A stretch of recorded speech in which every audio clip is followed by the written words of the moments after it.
Welcome to আচার খাও YouTube channel. আসসালামু আলাইকুম ভিউয়ার্স, আপনারা সবাই কেমন আছেন? আশা করি ভালো আছেন। আজকে আমি বানিয়ে দেখাবো কাঁচা পেঁপের টক ঝাল মিষ্টি আচার। আচারটা বানানোর জন্য আমি একটা মাঝারি সাইজের পেঁপে নিয়েছি।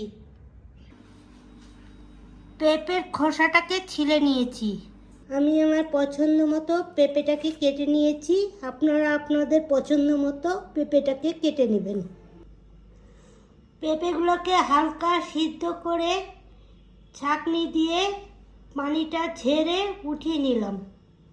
1 চা চামচ হলুদ গুঁড়া, আধা চামচ জিরার গুঁড়া, 1 চা চামচ ধনিয়ার গুঁড়া, আধা চা চামচ পাঁচফোড়নের গুঁড়া, 2 চা চামচ কাশ্মীরি রেড চিলি পাউডার, আধা চামচের সামান্য অল্প দেশি শুকনো মরিচের গুঁড়া। এবার মশলাগুলো দিয়ে নাড়াচাড়া করে দেব।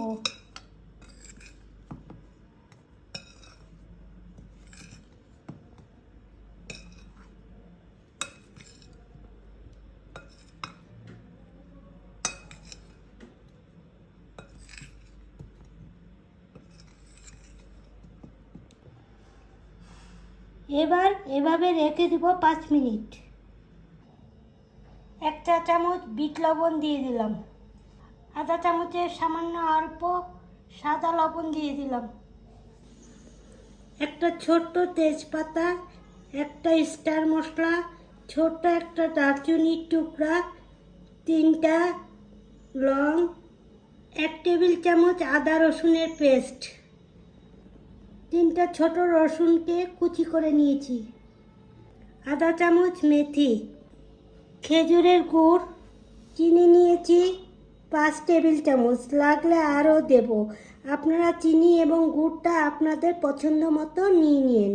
সরিষার তেল হাফ বাটি, সিরকা ও তেঁতুল দিয়ে হাফ বাটি তেঁতুলের কাঠ বানিয়ে নিয়েছি।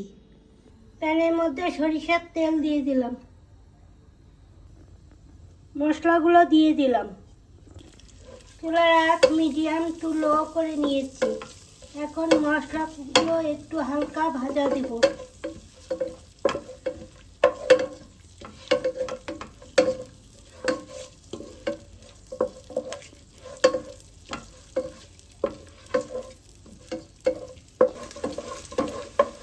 মশলাগুলো হালকা ভাজা হয়ে গেছে।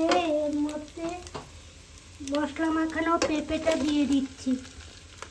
এবার নাড়াচাড়া করতে থাকবো।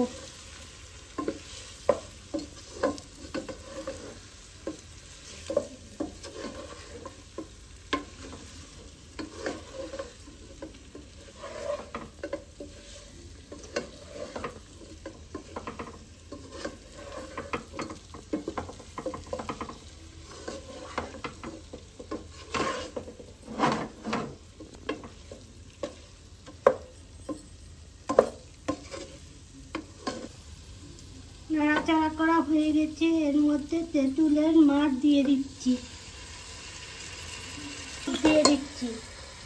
চিনি দিয়ে দিচ্ছি, নাড়াচাড়া করে দিচ্ছি।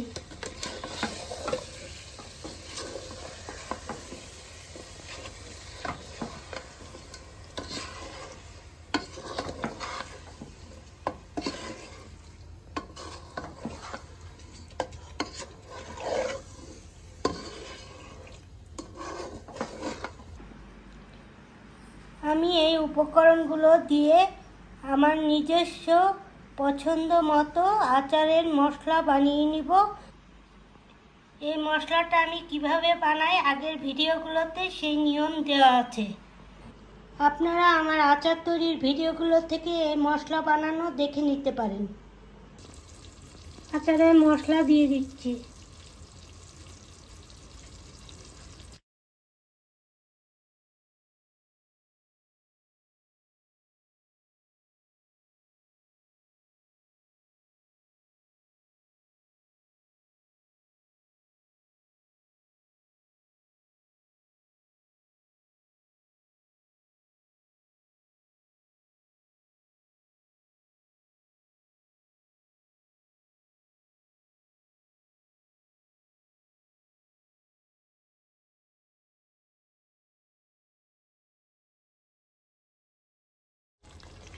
আচারটা কমপ্লিট হয়ে গেছে, চুলা নিভিয়ে দিচ্ছি।